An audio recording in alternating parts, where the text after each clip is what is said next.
Ablaye Thiaw kenn du ñëw ci réew nekk Ablaye Thiaw waxal sa papa nekk bàyyi du ma wax foo nekk fii ci sew yi Ablaye Thiaw waxal ndax papa mu ne ko bàyyi foo nekk dafa yëkkati kàddu waay ak a bëri wax Moussa sa maama bëri woon sa ñu bàyyi bëri woon maam Abdou Aziz ñëpp a xam na ne ku ñaan xam ne wàllu na ba tey su réew mi amee jafe-jafe ay kese la doon teg pour ñu am dara jëmma jooju ku mu joxoon ñawa dëgg la waaye maam Abdou ku mu joxoon ñawa sëñ Ibrahima ponkal la ci ponkal yàlla yi nekk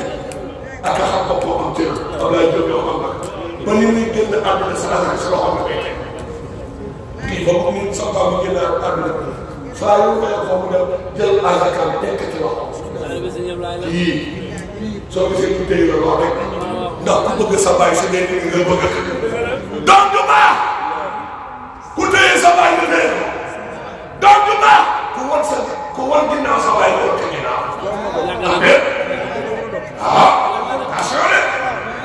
waaye moom ab bu nekk Ablaye Thiaw waxal sa papa ne du ma wax mu ne rek maam Abdou daal di yuuxu ak jël la da ngeen xamoon mu daal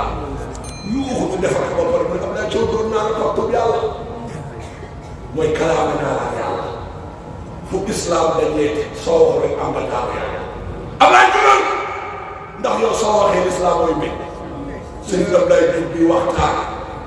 bis booba gàmmu nga ca guddi ga maam Abdou Aziz ba asamaan set lii rek lay wax ci li fi Ablaye Thiaw wax ci li fi Ablaye Thiaw wax moo tax mu ne ko Ablaye Thiaw yow rek yaa dégg aaya bi innamal mu'minuuna ixwatun ne ko yow xam nga gars yi da ngay jàng